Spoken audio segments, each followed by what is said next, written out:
So in your Windows computer, open your Microsoft Word, and after that you must simply type like this: 1F49F.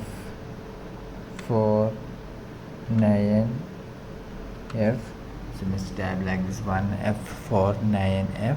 So after typing that, then you can see this is the Alt key and this is the X key. You must press these two keys at the same time. So if you press these two keys at the same time, then you can see that the symbol been changed like this, decoration, and you can simply select this one. And if you move the color here, if you change the color from here, so you can change the color also from here. So you can select the color you want.